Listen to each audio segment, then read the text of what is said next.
My name is Victoria Winters. A brilliant morning sun shines on Collinwood, but it does not seem able to disperse a shadow that has long hung low over the vast and rambling house. The shadow of a secret, an insidious secret, held by a man who is no longer a stranger to Collinwood. It's out of the question. Well, no, I wouldn't say that quite so quickly. I have said it, and I consider the subject closed. And then allow me to reopen it. It won't do you any good. Liz, I'm afraid you don't understand your position. I know my position. I'm not so sure that you do. Now, I'm talking about your standing in the community. People are already beginning to talk. It does not interest me. No? But I always thought the good name of your family was of extreme interest to you. Jason, you asked me to give you a position in the family business. I said no, flatly and irrevocably. Now, what has all this got to do with the family name? Isn't it obvious? Here you have a young gentleman staying with you at Collinwood. A guest who seems to be somewhat permanently installed.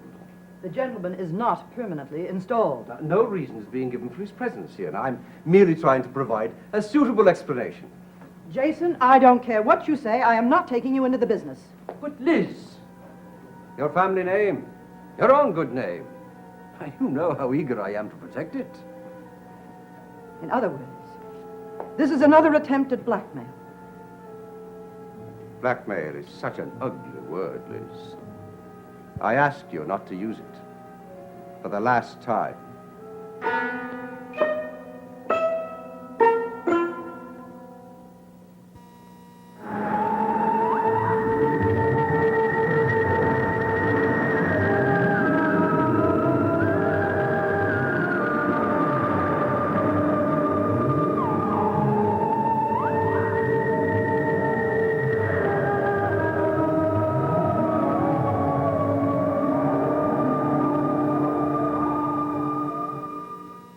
I am many things, Jason, but I am not stupid. You want nothing more than to insinuate yourself into the family business. Insinuate? I intended a much more direct participation than that. The family business and the family books. The family books? Accounts, Jason, accounts. Oh, nonsense. Now, the job I had in mind for myself was hardly that of some slavish bookkeeper. I was thinking about something far more interesting. Something more suited to my talents. I was thinking about public relations, something dynamic. We have no need for public relations. Now, if you'll excuse me, I have a busy day. Not quite yet. I have work to do. And I said not quite yet. I am not taking you into the company. All right then, Elizabeth. Just exactly what explanation did you give to your banker when you told him you were opening up a bank account for me in Switzerland? I don't give my bankers explanations. I give them orders. And you allowed them to improvise their own explanations. I don't think that's wise. What they think is no difference, makes no difference to me. Well, it makes a great deal of difference to me. And for the record, I want there to be an explanation for the money you're giving me.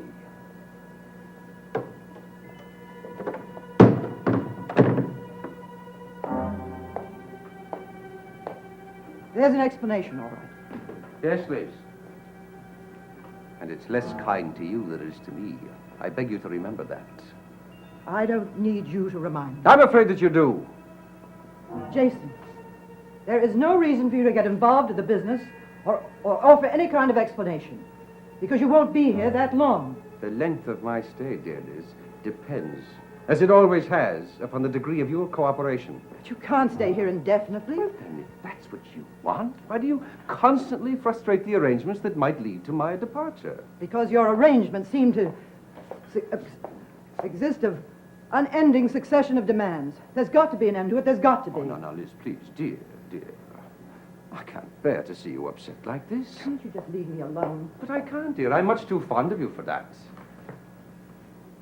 Please don't say those things. But, Liz, I am. I've always been. No.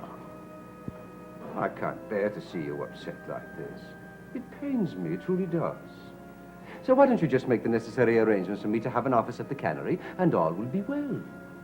All suspicion and tension will be at an end, and life at Collinwood will be once more pleasant and Mother, Mrs. Johnson wants...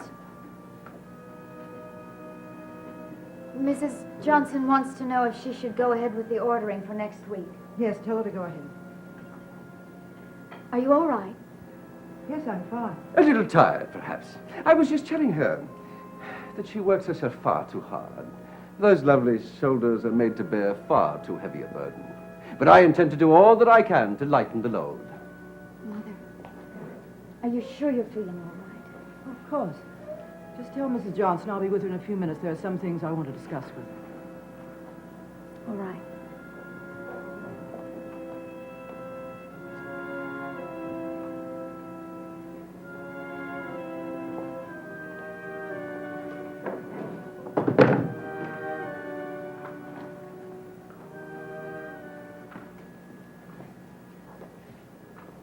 You are tired, Liz.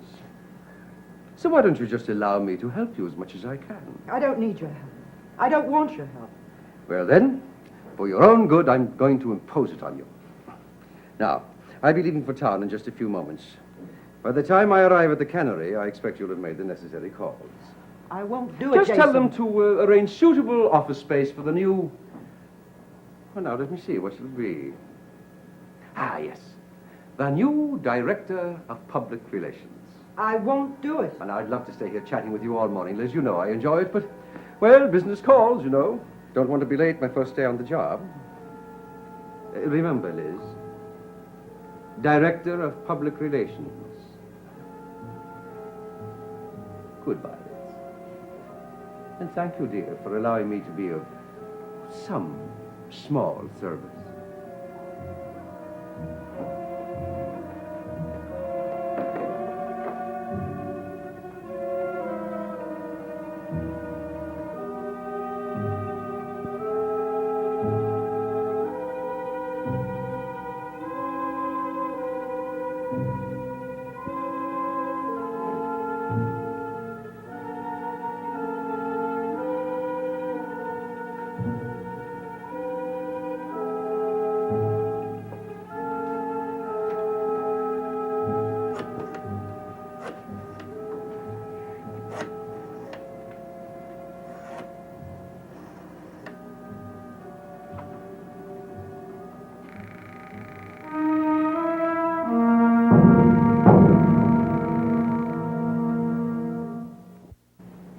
I was dumbfounded, to say the least. Well, I don't see why. Well, first, Mr. Whitaker walks into my office and announces that you have appointed a director of public relations, and then it turns out to be Jason McGuire. Jason is a very capable man. Oh, nonsense. What do we want with a public relations department anyway? I've been thinking about it for a long time. Well, you haven't at all. You've never even mentioned it. There are a number of things I don't mention. It was all McGuire's idea, wasn't it? Is that what he told you? Of course not. He didn't have to. Well, you're wrong. It was my idea, and I think it was a good one. And now I have things to do. Liz, please. It's bad enough having him disrupt this entire household without having to do the same thing to the business. He's not disrupting anything. Now, please, I don't want to get angry. I have things to do.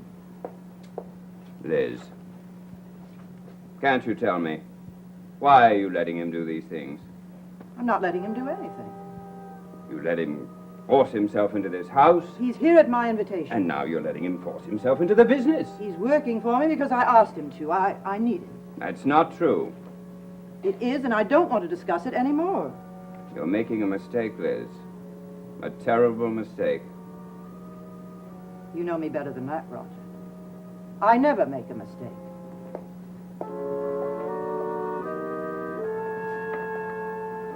I can't help it, Vicky. It gets worse every time I see him with my mother. I loathe the man so much I can hardly stand it. What was he doing? It wasn't so much what he was doing, it was the way he was doing it. What do you mean? That sticky, sweet manner, that insinuating tone of voice, the contempt behind it all. Contempt? Don't tell me you don't feel it. Everything he does is tinged with it. His smile, his whole manner. Simply the way he spoke to my mother this morning. The mockery that was behind it. Good afternoon, ladies. Carolyn, dear, could you tell me where I might find your mother? No, I can't. Vicky, Could you? Vicky doesn't know either.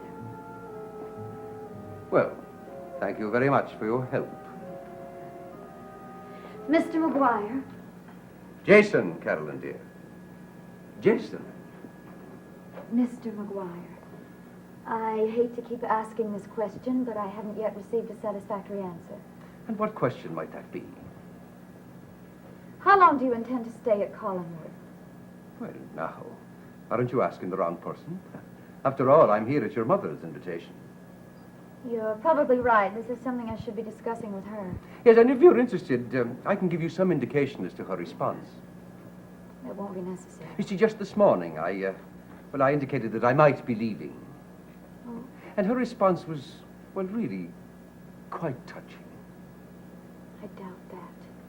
Well, then, that the facts speak for themselves. Am I supposed to believe that my mother asked you to stay on here? Oh, not only asked me to stay on, but to help her. Help her? Yes, with the business. I don't believe it. Well, I'd love to stay here and discuss it with you, Carolyn, but the first day on the job, you know, can wear a man down very easily. You work today? At the cannery? But I had no other choice. Your mother asked me to. And you really shouldn't be so surprised, Carolyn. After all, your mother and I are very old and close friends. Very, very close. It's almost getting to be like old times before she met your father. We were even closer then, you know. I don't believe it. I don't believe it. Well, as you like. But you will, in time.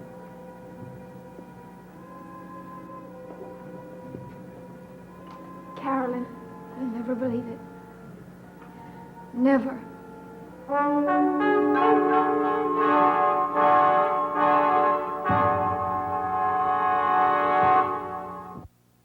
Don't you remember anything about him? I never laid eyes on him, or even heard his name mentioned until the day he walked in this house. But he said he used to be very close to Mrs. Stoddard. And he left no doubt as to what he meant. And you believe him? I don't know what to believe. Well, there's one thing that we can be certain of. He was a friend of your father's. Doesn't tell me anything. I never knew my father. Did Mr. Stoddard ever mention Jason McGuire? Well, don't forget, I hardly knew Paul Stoddard myself. I was away at school during most of that disastrous sequence in my sister's life, but apparently he was a frequent visitor. I never questioned Mother very much about my father, but I'd hate to think that his friends were people like Jason McGuire. Well, I'm afraid you knew your father well enough to imagine that that was very likely the case. Sometimes I wish I knew more about my father, and then when I begin to find out, I decide I don't want to know after all. Well, it's a subject I think you should discuss only with your mother. You know that's never possible. I get less information about him than I get about Mr. McGuire. Carolyn, the fact that your mother has never left Collinwood since your father disappeared shows how disturbed she was by that. I know. But I can't help wishing I knew something. When he went away, didn't he leave anything behind? I was away at school at the time, but I gather he left only those things in the basement. What things? Well, you know, those things in that room in the basement. No, what room? You mean the room that's locked? Yes, that one. Well, didn't you know about it? I knew about the locked room, sure, but I was always told not to ask questions about it. Well, now you know why. You mean my father's things are locked up in there? Apparently. What kind of things? Clothes, letters, photographs, what? Kitten, I don't know. You've never been in there either. Well, of course not. Your mother has the only key, and heaven knows where that is. So that's what's in that room. And my father didn't go without leaving a trace. Carolyn, I don't think you should bother yourself with Vicky, that this now. is very important to me. Even if he did disappear, we have his friend as a constant reminder. I don't think we should talk about it. Excuse me. I hope I'm not interrupting a meeting of some sort. Oh, no meeting, Liz. We're just gathered here to exchange exasperation over the fact that Mr. Jason McGuire is now not only a member of this household, but an employee. Well, you can all be as exasperated as you like. It won't do you any good. Mother, may I have the key to the locked room in the basement? you talking about? Uncle Roger said that some things belonging to my father are in there. I'd like to see them. May I have the key? There's nothing in there. Liz, you know that's not true. You There's told me... nothing in there. If there's nothing in there, then why can't I have the key? Because I mislaid it. I don't know where it is. Well, then let's break the lock. I forbid it. Mother, there must be something in there. And if they're my father's things, I have every right to ask to see them. Carolyn, I don't want you to mention that room again. Not now, not ever. That goes for all of you. Is that clear? Mother, you're not being Is that fair. clear? Not a word. And I mean it, believe me.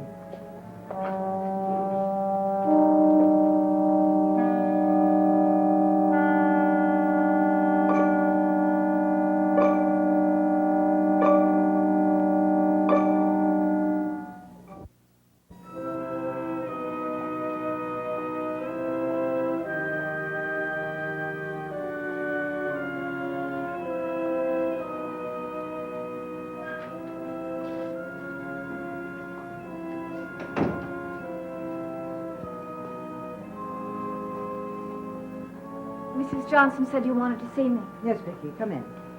Sit down. I want to apologize for my outburst of a little while ago. I didn't mean to be so harsh. It's all right. No, it's not all right. And that's why I should apologize. That room is of absolutely no importance. I've just been a little edgy lately. No importance. None whatsoever. And would you help me convince Carolyn of that? Mrs. Stoddard, may I say something? Well, of course. I know it's none of my business, but I can't help feeling that that room has something to do with what's been troubling you lately. Oh, that's not true. Why should I be troubled about nothing? You don't believe me, do you? I don't know. If Mr. Stoddard's things are in that room, I can see how it would be very upsetting for you to have to go in there, or to have anyone else go in there, especially Carolyn. Yes, of course. That's right. Her father's things are in that room. That's why it would be very painful for me and for Carolyn if she were to try to get in there. She mustn't, Vicky. She mustn't. I understand. I'll do what I can. Tell her to forget about it. That it doesn't exist. Please, Vicky, please.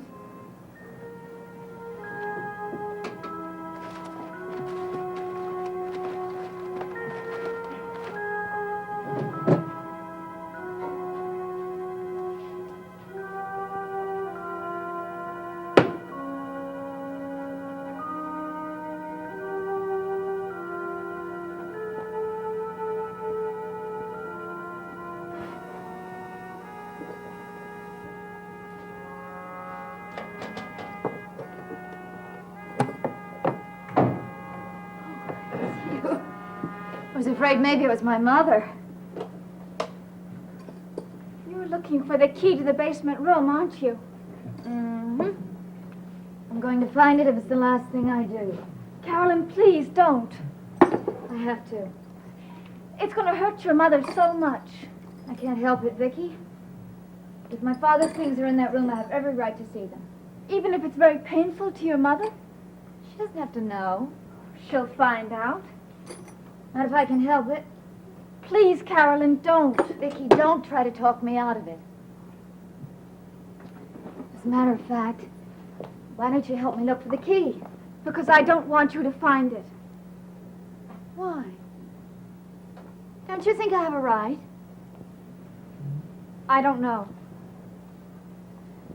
Vicky, how can you say that? Because maybe your father's things aren't in that room. What? I said maybe your father's... Maybe that's not what's in the room. Well, then why would it upset my mother so much even to mention it? Because maybe there's something even more painful in there. Vicky, what are you talking about? What could be in there? I don't know. You must have some idea. Vicky, what is it? Nothing. It's just my imagination. Well, you won't have to imagine much longer because I'm going to find out once and for all. Oh, no, you mustn't. I have to. Carolyn, please don't. Not so much for your mother's sake as for your own. Vicky, exactly what do you mean? I don't know. But please, Carolyn, forget about that room. Forget about that key. For your mother's sake, please.